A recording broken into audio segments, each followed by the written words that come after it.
Right. UP is down that way to get your orientation. And truly, I've seen pictures of this. This is all wide open. Right, just beautiful. The neighborhood we grew in, which is the Ermita district, and this was what used to be the tourist kind of district for Manila, starting from the Spanish to the Americans. But what happened is the push or the growth of progress was pushing south. That's what happened to Makati. Makati came up and they sort of became the forgotten side. And you're going to see that. It's some of the areas are just so... So what do you remember of Taft Avenue? Taft Avenue, Yeah. we lived in a complex there from the beginning of the war until the war ended. On Taft Avenue? Well, actually, that area. On Taft Avenue, before the war broke out, we lived in a bungalow at the end of Pennsylvania Avenue. That's what I remember. Okay. And last time we were here, they tried to drive us through that bungalow. We couldn't even find it. There were so many little shacks and houses. It was so different because the Labradors lived next to that big bungalow. That's right. You know, they had that's how we got to know them. Connie and Baby, they went to women's, and that's how they became friends. Yeah. So I don't even recognize it from where I'm sitting here. I mean, Not even these old buildings? no, these buildings were not here when I was growing up. Really? When you looked at UP, there was green lawns that you walked across, and then this street had a central island with trees, you know, beautiful flowering trees, and it's just, and then women's was on this side. So that's where Connie went. Women's University. Oh, Women's University, yes. Like the lower side of Bank. And what's really interesting there is it's got a diner. In my mind, women's was on this side and UP was on this side. And then Santa Scholastica was a couple of blocks from women that way. Okay, that's where I went also. First and second grade. But I don't think it was high school or college yet when I came here. Maybe it was high school, but I know I was preschool and elementary here. Do you remember anything of this? I don't know. Because all this wall stuff, it wasn't there. I mean, it was, you know, inside maybe I might recognize. See it from here? Right there. The same glass windows I remember. See, there's the... And this courtyard I remember. Do you remember? In fact, there's a statue of the Virgin Mary in one of the grottos, and I can see it. in back. No, it's right there. Yeah. Oh, okay. See? See it? Oh, yes. That's, I remember that. Oh, you know, there it is right there. Oh my gosh. And how many years were you here? Oh, I was only here a couple of years. Yeah. Because that was just before the war started, or during the war. This way, the way you were. Remembering after the houses were burned and, you know, St. Scholastica and all that, it was just maybe weeks or so before when the Americans came, liberated us. And then we found a place to stay in the area of Pasay. Then we moved to Pasay, and we stayed there before we came to the United States. How long did you stay there? It was so close to the beach because I remember babysitting then. I mean, you know, Connie's oldest son, Glenn, and I would put him on my hip, and we'd walk to the beach, to the, not Luneta, but you know, the walled area there in Pasay. Yeah. And for an outing, walk him that way. It wouldn't take that long from where we live to the beach area, and then I'd walk him back. Oh, wow. And this is a confession I have never ever told anyone. I was holding Glenn and walking on that cement thing. I dropped him. He rolled down, you know, the water, and then the water has like a 6-foot cement thing, and he stopped right in the middle of that. I climbed down backwards on my hands because it was like this, and took him and climbed up one-handed going back up. I never told anyone. No, you told me. I did. Yeah, you told that. And I keep thinking back, you know, what would have happened? What could I have done if he went into the ocean? I mean, I couldn't swim. I was maybe 7 or 8 years old, or maybe 9 maybe. And oh God, I never told. And every time I look at him, I think about that, and I felt so guilty. This was a confession. Oh boy! Yes. I remember walking in water up to my chest. Oh, you didn't say that. Yes, I did. So. You did say that. How many times did that happen? Oh, I don't know what. Maybe once or twice a year. It would rain so hard that the streets and everything. That's why a lot of the houses in Pasay had 4 or 5 steps going up because of the floods. Wow. So. Well, remember we were watching TV and it said that in 1911 that in one major rainstorm there were 46 or 47 inches of rain. Can you imagine? My mom said, "Oh my God, that was as tall as I was." So.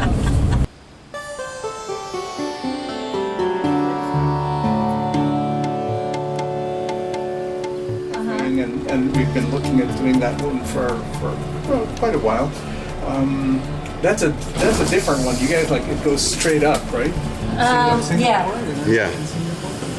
Well, no, we end up, next we go to Taiwan and then to Hong Kong. But we've done the Singapore many times, where we've gone from Bali to Kuala Lumpur and then end up in Singapore and then Singapore to Hong Kong as well.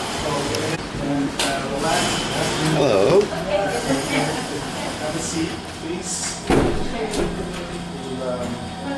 It's lovely. Yes, it is so nice. Thank you. Yeah. This is our lair. How comfortable. Piece of sanity. I'll tell you the story of that. All right. What is this? Amor Solo, he's one of the painters, one of the renowned painters besides Galvez, and their works are all over, and they just increase in value every time. So if you have an original Amor Solo or a Galvez, you hang on to that. But it's all native scenery like that. Ah, The yes. one Sally has is also naked like that, but the lady is pouring water into the stream. It's beautiful.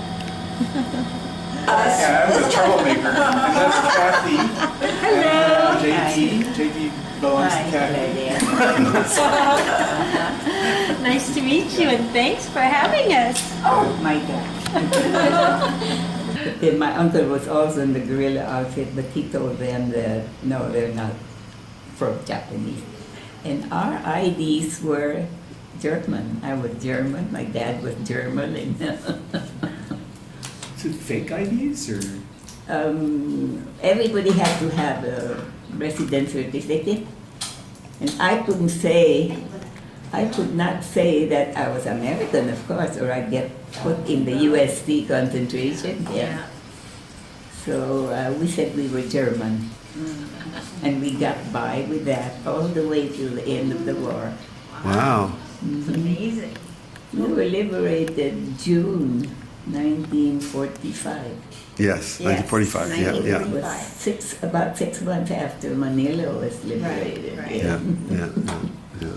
So we changed our name to Bernal because that was my mother's maiden name, and because we were McIlvains, so there was no getting away from that, So what's your name? Oh, Marian McIlvain.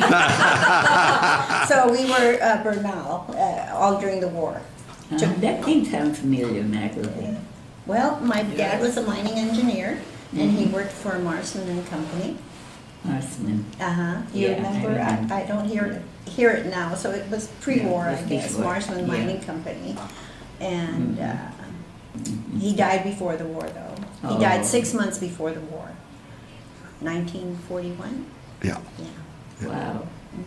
My grandpa, Horatio Smith, was on the SS Thomas, the first American teachers here in the Philippines. Wow. On the boat, SS Thomas, so they were called Thomasites, weren't they? Right, Really, liberation. Right. that was when, oh my God, it was the worst bombing ever, I think, here in the Philippines. Malati Church was, Yes. and many people killed. Where were you? We were up in Isabela. We got liberated 6 months after Manila. Oh. But you were here, right? No? I was here. I was here all during the bombing. Yeah, but our houses were spared. But when the Americans started to liberate us, once they heard they were in Bataan and then working their way to Manila, the Japanese came and burnt all our houses. They just torched them. Just came They through were and just very torched them. cruel at the end. Right. And that's when we dug out holes at LaSalle Field, their field right by the fence there. Air raid, I was trying to tell them I remember the street so well because I remember when we were fleeing, when they were burning our house, that this was Agno Street, Malati was here, our address was Pennsylvania Avenue. There was a complex of 3 houses on one side and 3 on the other, right by LaSalle College. And the neighbors, it was a block wall fence, and all the men chipped out the block wall just so we could, big enough for us to crawl into. And once they said, okay, they're getting closer, we have to leave. My job was to carry 2 chickens.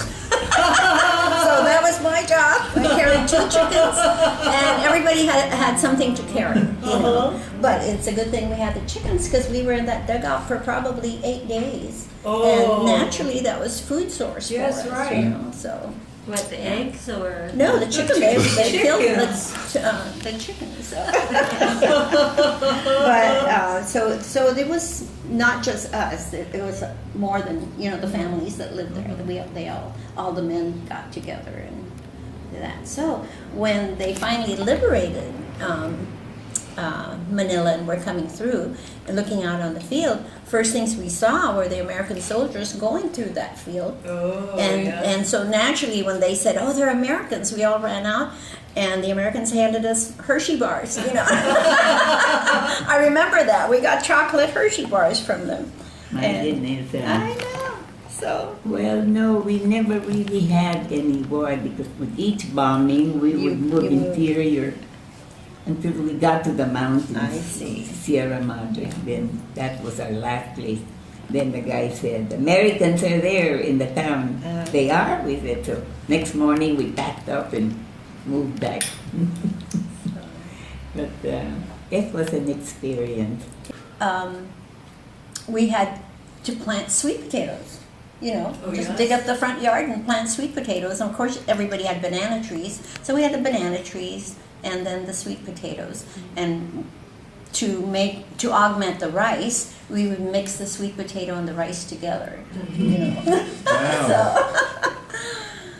it's funny how I can remember all those things now coming back. Comes back. Yeah, I know. So it was Connie and Jim. They said, well, they're taking American citizens back to the States, and they said it would be best for my mom, my brother Mac, me and Sally. We sailed on a USS Uruguay, an Army transport, but it was a Red Cross ship that they were taking all the wounded back. So we got to stay on the second level, and then the 3rd, 4th, and 5th was all Army cots. And since Connie sang for a band and all, and she taught me little songs, I'd go down to the wards and sing, the little songs that I knew, like Paper Doll, That was Right. And also, You Belong to My Heart. Oh yes, yeah. All those days. You would sing on the ship for the troops? Right. Well? Yeah, we'd go up and down the Red Cross. They were all in cots, and just for their entertainment, we'd Oh, that's go down nice. and sing our little songs and then go back. How old were you then? Well, when we left, I was Yeah. 11 or 12, yeah, about 10. Yeah, because I remember going to school for the very first time. I was 10, going on 11 in the United States. So. till these moments when you bring them back, and then they build, they add on and add on more and more to your what you remember. So I remember when we were leaving for the United States, my oldest sister Connie, they had a seamstress, and of course they made us dresses so that we would have dresses to go to the United States. And Sally and I were always matching. We always had our dresses always matched. The way that was then. That's right. Could only take whatever they could carry. So they made those dresses on the ship, or No. Before we left. Oh, really? They have what they call costureras all over. Dressmakers. Dressmakers, right? Oh, okay. Costureras. Uh-huh. Yeah, that's okay. And every family had a costurera, where you took your clothes to be Yeah. altered or made or special things like that. So, so Connie we had 3 dresses each to take to the United States. Wow. Nowadays it's Right. A trunk. And how long? My mom's sister and her brother were confined in the concentration camp. Oh, wow. But not my mom, because she was German, married to the German. We got by with that. And did they survive the camp? Yes, Yeah. because that's the first place that the Americans Liberated. Yeah. Right. came down from Lingy in the Bay, down that highway, and right away to USC camp to liberate the Americans.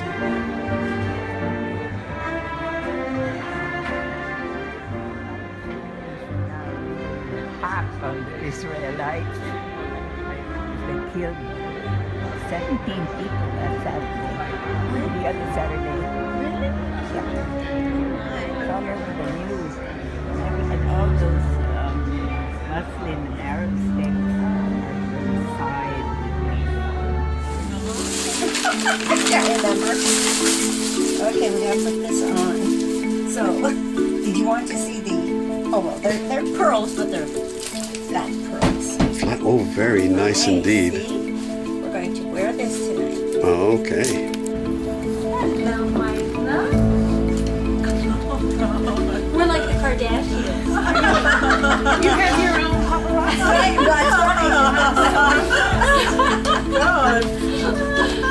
That's so funny, isn't it? The native Kardashian. I'm Mama Kardashian. George and Jerry? No. Organic food?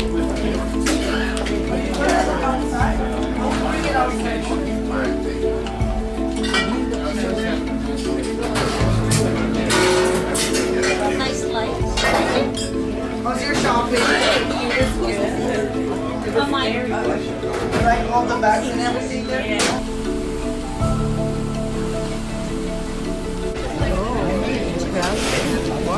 Crab and lobster. Crab and lobster. Oh my God. Summon the crab and the lobster. Let's go.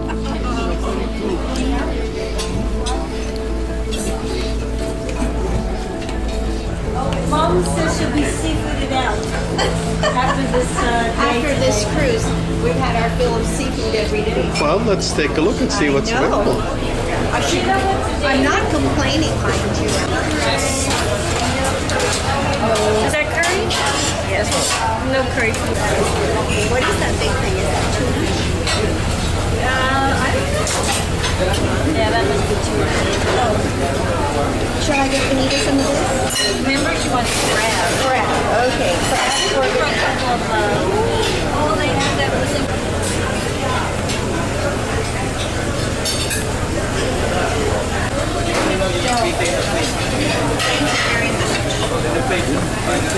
Oh, God, yes. And, I don't know what, I think it's tuna, crab, and seafood.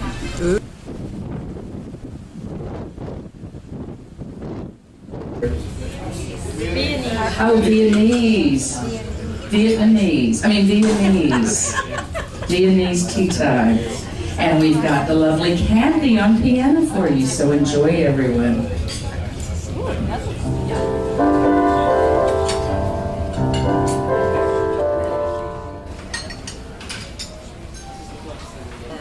You know, like green fill. This is what Mom got. Oh yeah, Mom got this one here. Mom got. Jean-Pierre is done with the lecture, I'm done with lectures. and And we just finished high tea. And now we're considering the fact that it's going to be another hour and a half before our next meal. We don't know if we're going to wait that long. and where are we having dinner tonight? Downstairs, right? Compass Rose.